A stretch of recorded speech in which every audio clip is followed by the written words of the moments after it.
مرحبا، نحن اليوم بحلقة جديدة من Art Series لمودرن أرابيسك. اليوم رح نتلاقى مع إيفريت باربي، الخطاط والفنان العالمي اللي رغم صغر عمره قدر يعمل اكزيبيشنز بكذا بلد بالمنطقة العربية ويثبت حاله من بين الخطاطين الجداد اللي عندهم طريقة خاصة فيهم ومسج خاص كمان فيهم بالمنطقة.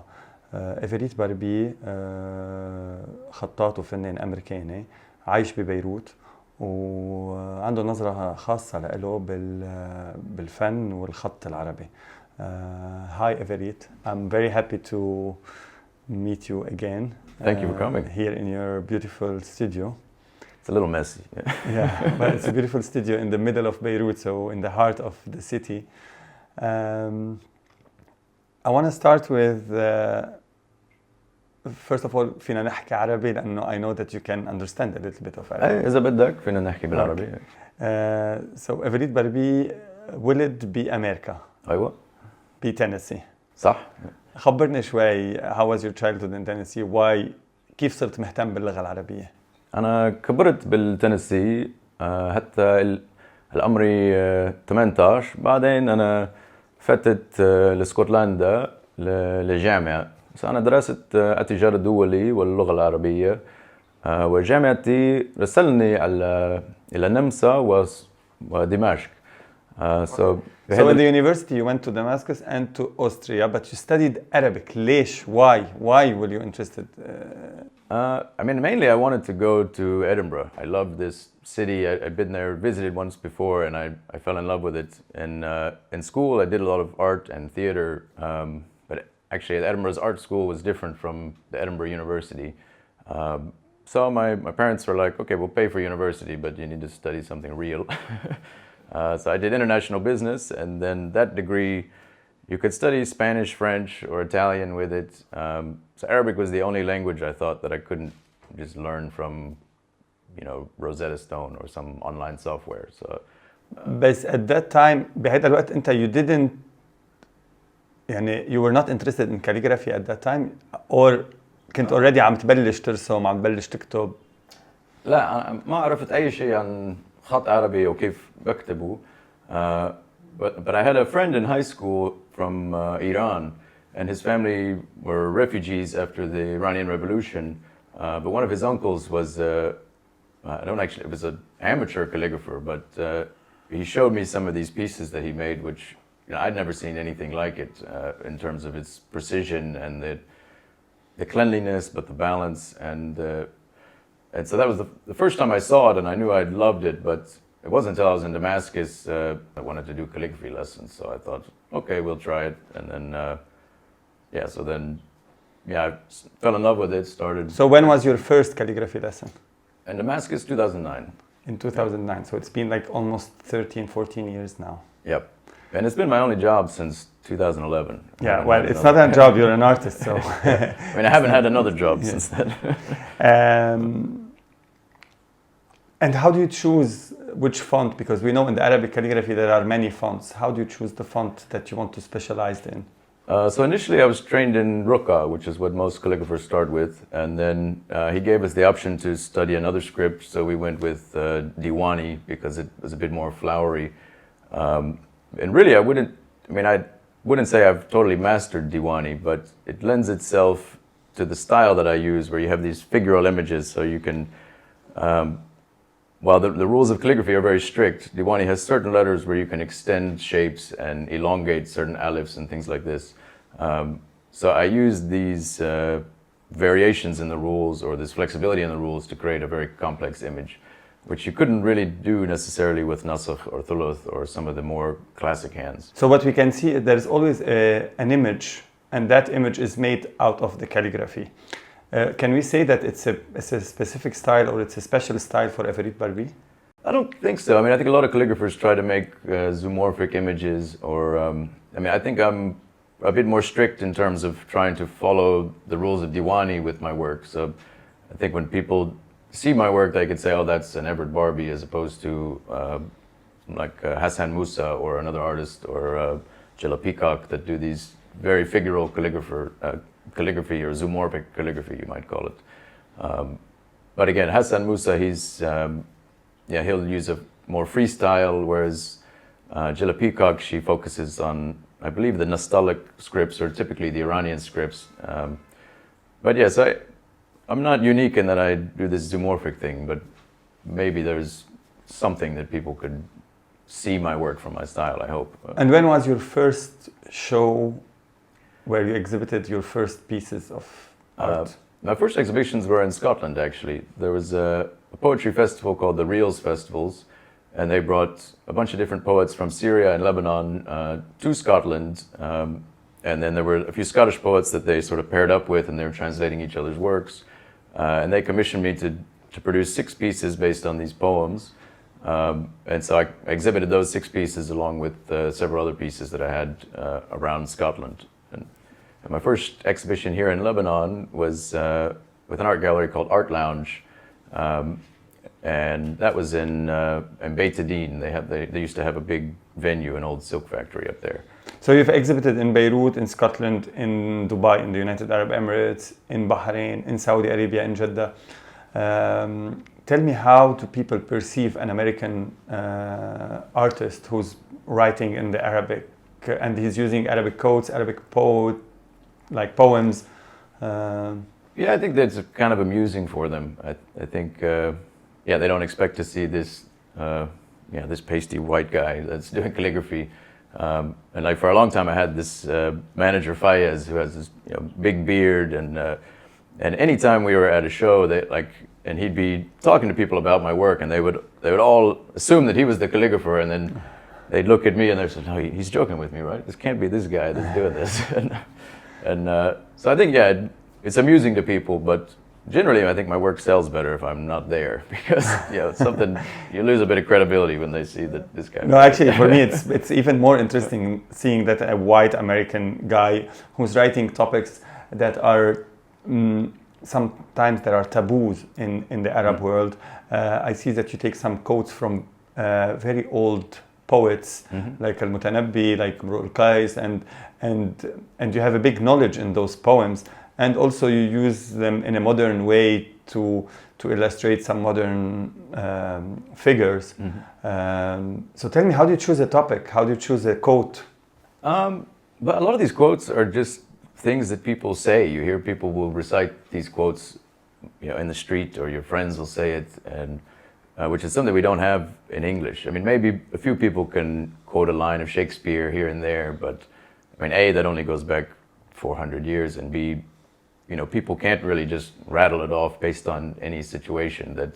So I think poetry has a deep history that's still alive in the Middle East, whereas I think we do have a history of English poetry, but it's not nearly as embedded in our modern psyche.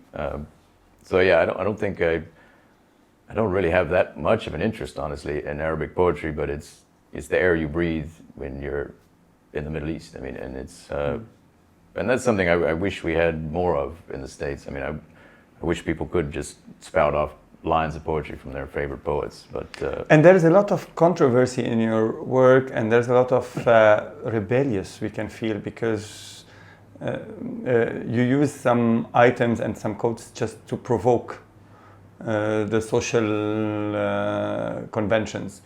I mean, I'd say a lot of my work is almost a joke. I mean, I'd make pieces that I think will amuse me, or maybe make people laugh, and I was raised in America, and I love America, but I also see how I was raised and our views of the Middle East growing up versus the reality on the ground.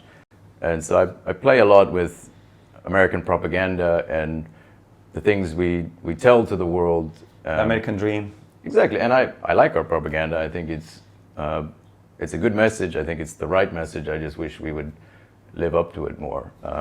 There's plenty of fun things you can play with. I mean, Abu Ghraib is not a funny image, obviously, but it's ironic for us to talk about human rights and toppling all these dictators because of the things they do, and yet we're get caught torturing people. And then the case of this man in Abu Ghraib he was actually a cab driver. So in this piece, the Abu Ghraib piece, after Time magazine put this image on the cover and it became public knowledge, the State Department and the military actually did their own investigation into the human rights abuse at Abu Ghraib, and they found many cases of malpractice, but in this case, in their report, this was actually deemed standard operating procedure. So that adds a kind of particularly disgusting aspect to this image, because even once it was brought to the public eye and investigated, they actually said, well, we only told him he'd be electrocuted. We didn't actually electrocute him. So, you know, that's standard operating procedure. For them, that wasn't... But despite all this, you are very close to the embassies, to the U.S. embassies. So you have shown in several countries in the U.S. embassies. So you have a good relationship with them. I think so. Certainly, for the first 10 years I was here. And yeah, I think they, you know, I would go every year to they're not really allowed out of the embassy in Beirut. They get like 6 hours with a security car. So every year they'd bring me to do these bazaars, the Christmas bazaar. And then they sponsored an exhibition in Dubai as well as Bahrain. And every year when I go at Christmas, I'm always, you know, if there's a new piece that I think is a little too critical of our State Department, usually that's their favorite piece. That's the one that like will sell the most of. So you are not an agent?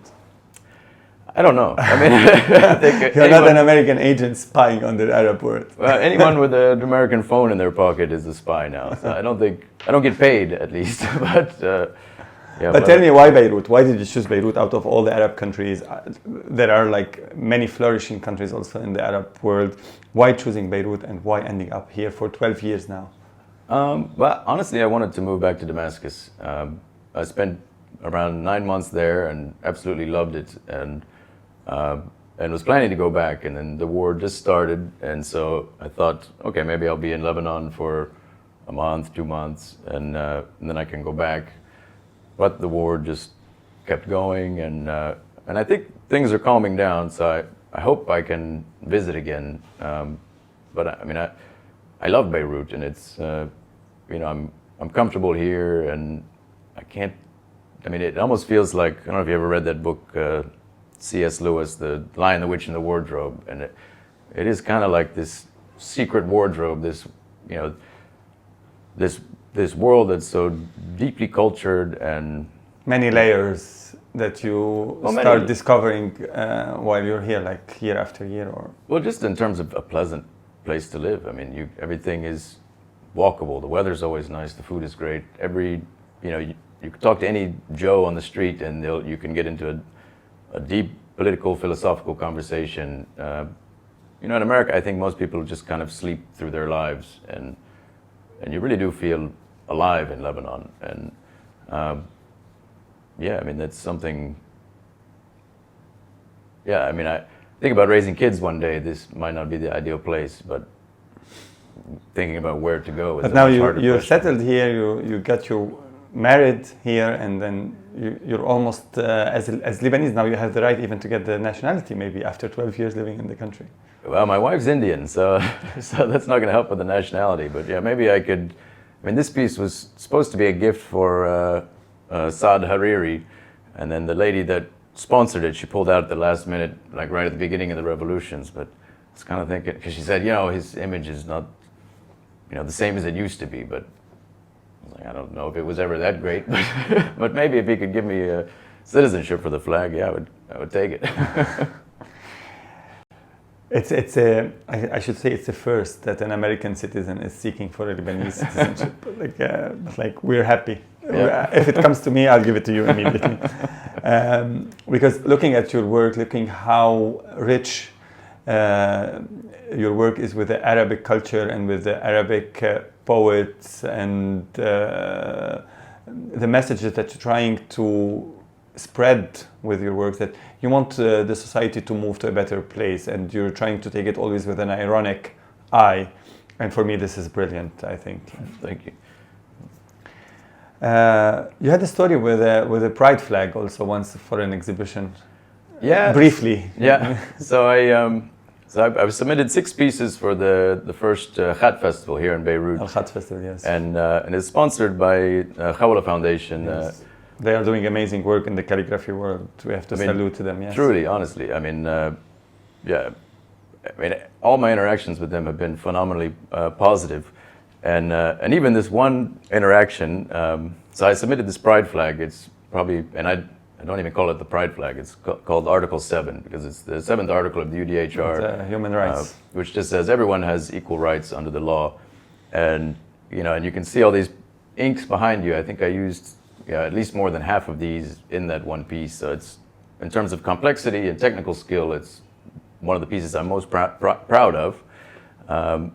But then I guess the charge d'affaires of the UAE embassy saw it in the brochure before the exhibition and requested to pull it out. Exactly. In a nice way. And then I think it was pulled out, then it was showcased in a private room later on. So yeah, initially they told us we have to pull it from the show, and I was really clutching my pearls. I was like, what? We don't care about human rights? Why do we it's and so eventually Khawla bin Suwaidi called me on the phone and she said, look, Everitte, Her Highness. Her Royal Highness, and actually I was a little bit nervous because she sponsored this exhibition, and I think I put her in kind of a bad spot, honestly, and she was so gracious about the whole thing. She said, look, Everitte, if the embassy wants to pull it, we're going to pull it. We can't. And she said, I like the piece. I liked it on my own personal accounts. Yeah. But we are representing the UAE here, so we can't, if he wants it out, we'll take it out. And then after, because the ambassador and all the embassy came the first night. The official opening, yes. Exactly. And then, but on the second and third and fourth nights of the show, they actually opened up a special room on the side. So it was, that was very, she did it in a very classy, gracious way, which I honestly feel a bit bad for now putting her in that spot. Going back to the process, so you hear a quote and then you decide, do you want to put a figure to that quote, and then you start doing how many trials you do usually? And it depends. I mean, up to a dozen. If it's something, ironically, if it's something very small, you have to have more drafts. So if it's a very small piece, maybe I'll do 20. I mean, you'll probably notice sitting in front of you, there's a very similar image that appears a lot of times. Yeah. And so yeah, if it's the bigger pieces, like maybe I can narrow it down to 4 drafts, or I'll redraft certain sections. But it's very tedious, exact work that it's never right the first time, that's for sure. And then you do the original piece, and then you do kind of like 20, 30, 50 prints out of it. Exactly. So most pieces I make, I'll sell the original and then make an edition of 50 Jikli prints that are all facsimile, same size as the original. And then those are priced according to the number of prints that have sold in the edition. Because I'm actually, education-wise, I was trained in international business, so I do care a lot about making sure that the value of the work is transparent, and there's a lot of money laundering in art, and there's a lot of just throwing money around, and I think speculation is good in art, but I want, if somebody is going to take the time to give me their money for my artwork, I want them to know that it'll retain its value, and I'm not just going to splash some paint on a paper and send the value to the ground. And then certain pieces I'll do an original, and the collector will ask for exclusive rights to the image, and they say, I don't want an edition made. And then I'll charge them significantly more for the original if it's a one-off piece. But typically, because 200 hours is an average piece for me, so I don't expect to make all that money back with the sale of the original necessarily. So the prints really help with that, and they also help me just to know the value of my work. And do you always frame your work? Do you always put it in a frame? Because we can see most of them are like a typical framing, the black frame and then the black or white contour. Is that something that you you insist on? For exhibitions, I always do a black frame just because I don't know where it's going. I don't know what the collector's house might look like. Exactly. It fits just about everywhere. Whereas if I'm going to frame a piece for a particular location or a particular home, then I would be flexible. But black is kind of tried and true. It's the most flexible. And I frame what you see here in the studio, but most of these are originals. Because most of my prints I ship all over the world. So typically they're not, only a few of them are framed if I've sold the original. this one behind me or the one next to you there. And I want to ask a little bit about your clients are mostly of the Arab world? Like the owners, the buyers, the ones who wants to acquire those art pieces are mostly from the Arab world? I'd say for the originals, I mean, it's really hard to say actually. I mean, I sell a lot to the US, a lot to the UK, but quite a bit to the Gulf. Lately, a lot of my biggest clients have now been, princes or princesses from the Middle East, from either Saudi or the UAE. I mean, and I say, for most of my last, I'd say 4 commissions have been some kind of royalty. And what's your favorite piece that you have done? Do you have any preference? It might be the one behind you there. This is a quote from Friedrich Nietzsche, actually. It's, if you gaze long into the abyss gazes also into you. And he who wrestles with monsters must take care lest he become a monster. And so the first half of that quote about the abyss is written in this piece. And that was actually, I think, the first piece I made after the explosion. And after the explosion, I really didn't feel like I had the right to just get back to work. So I spent most of the few weeks after that just fixing doors and, you know, helping friends and neighbors, etc. And then it felt like we all gazed into the abyss in those days and weeks after, and picking up our whole neighborhood, and so it has a deep meaning for me, and and also just technically might be my favorite piece, just in terms of the word density and the letter density, and making sure everything fit and was balanced in such a way. So tell me, you were here during the Beirut explosion? Yeah, I was in this room on this. I was sitting at this desk working, and then I heard the jets. So I went to the south window because, you know, if you hear jets, you think they're going to hit Dahieh. And so you heard the airplanes. Yeah, everyone heard airplanes. Fighters. So you believe there was a... Actually, no. I mean, I think they were flying over doing recon, because if you watch the videos, there was already smoke coming out of the warehouse before that sound. I mean, because the smoke had been coming out for a while. But anyway, I heard the sound of jets, so I went to the window, and then I heard this kind of sucking sound, like I could hear the air going through the windows, like moving that way.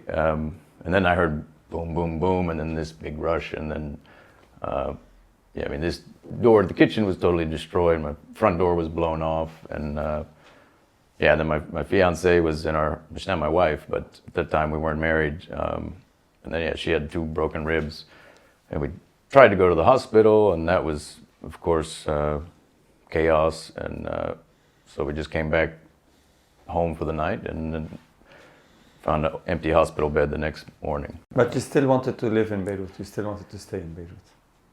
Yeah, honestly, I mean, it's strange, because the whole time I was here, my whole family had been telling me how, you know, Beirut's such a dangerous place, and why would you live there? And I mean, my grandmother was a Marine, actually, and so for the U.S. Marines, Beirut means, you know, the barracks bombing. This was the worst terrorist attack before 9/11, so this is seared in our memory, which is very ironic, because it's probably the most safe place I've ever lived. I mean, when the first time my wife came to Nashville, we had 2 mass shootings in the 6 weeks she was there, and we've just had another school shooting, like 6 people shot just this week in Nashville, where I'm from, which is such an unheard of thing in a place like Lebanon. So, I mean, it was the first time in maybe, you know, I'd been here 10 years by that point, and it was like, oh, okay, finally something happened that my whole family is not totally crazy. But yeah, it was, I don't think it's going to happen again. We hope not. Inshallah. Everitte, we always, in the end of the interviews, we ask some kind of like rapid questions. But is there any, before going to that part, is there any new topic that you're working on? Is there any new direction that you're taking into your art pieces? Well, I wouldn't say it's that new. I mean, for the last 7-8 years, I've been working on this exhibition based on the Universal Declaration of Human Rights. And I'm hoping to have that exhibition finally finished this summer to show here in Lebanon. Nice. So it's not so new, but it's the culmination of the last several years of work. I'm hoping to have finished this summer. And we will be also looking forward to see it, and we will cover it for sure. Thank you. In our last part of the interview, so we ask those quick questions. Do you have a favorite calligrapher that you are inspired by? I mean, I have several. I mean, in terms of my favorite calligrapher as a person, I'd have to say Fadi Uwaid, my teacher here in Lebanon. He's from Homs. I mean, most calligraphers will kind of, not on purpose, but they'll all kind of make you feel ashamed at how much better at being a person they are and how kind. And he's definitely, one person that whenever I'm around him, I think like, I can't believe we're the same species, because it's just, showing you the ways you could improve your life. And so, just from the way he lives his life and the things he's taught me, I would say Fadi. But also... yes, I've met him. I know he's a great person too, yes. Yeah, you've met him several times. Yeah. And from a technical perspective, this calligrapher I mentioned before, Hadith Mouasser, I mean, his figural work, he did a series of animals, like a lion, a zebra, that were writ like, and that was truly the first pieces that I saw that, I really wanted to emulate that however I could. And do you have a favorite poet, Arabic poet now? Mahmoud Darwish, I think. Okay. Your favorite book? My favorite book, there's a book called Modoc.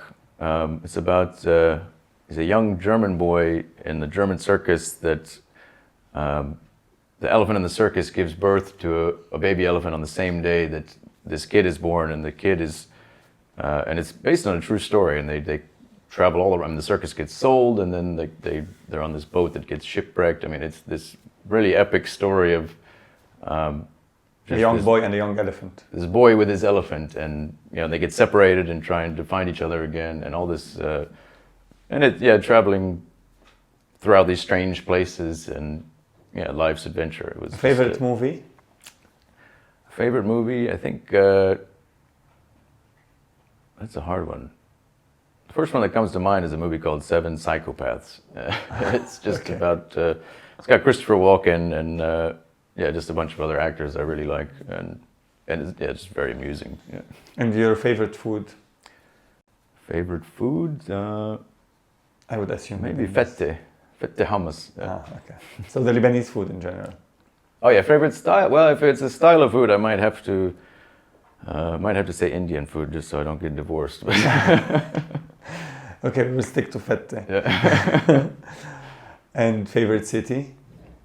Beirut, definitely. Yeah. That's easy. Yeah. That's easy. Perfect. Is there anything you would say to the young calligraphers, to the Arab calligraphers that are now trying to be known in this art scene, as an advice or as a... I'd say just start putting your work online. I know a lot of people are worried about their work being copied or things like that, but if you never know if people will love it until you show it. So just, it's very surprising to me how much more interest there is in calligraphy than there is supply. So to any other calligrapher, think if you have a passion for it, just go for it. Because many other, like Ghalib and other calligraphers, that when they first started out, I used to send them work when I couldn't finish clients' work, and then it was maybe 6 months until Ghalib started working. Even he's like, I can't take any more work. You got to find somebody else. So it's most calligraphers have more work than they can finish. So just put your stuff out there and people will contact you. Yeah, it's a beautiful medium of art. It's a beautiful tool to showcase art ideas and then messages through Arabic calligraphy. One last question. Do you think you might be interested into other language calligraphy than Arabic? Well, I'm learning Sanskrit these days, and from a calligraphic standpoint, I don't think anything has reached the pinnacle that Arabic calligraphy has in terms of the proportion. But certainly just in terms of the Sanskrit language, I would like to be able to reproduce that. But I think it's similar to English calligraphy in that you could basically learn it in a day or two. You can learn the rules. So it's more about composition and reading. But yeah, I guess Sanskrit will be the next, or Devanagari is the letters, but that'll be my next one, I think, if I do that. I'm going to thank you again because it was a real pleasure. شكرا عن جد لأنه we didn't stick to Arabic because it was obvious that it's much easier for you to express yourself in English. Thanks again for hosting us here, for my pleasure. Giving us this amazing interview in your own atelier, in your own studio. And we're looking forward to your next exhibition. All our readers and viewers, for sure, we're going to also be following up for this next exhibition that will happen here in Beirut, inshallah. And until then, we'll keep on Thank you so much, wishing you the best of luck. Thank you very much. It's been my pleasure. Thank you, Everitte.